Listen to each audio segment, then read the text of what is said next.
এই দেখো, এটা হচ্ছে গরু আর এটা হচ্ছে আমি।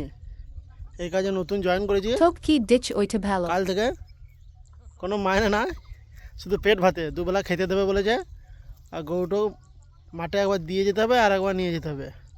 অবশ্য চাকরটা আমি আমার বাবারই, অন্য কেউরই নয়, কিন্তু দুবেলা খেতে দেবে বলেছে ভালো করে। আগে খেতে দিত না, খেতে দিত কিন্তু কথা শুনে দিত।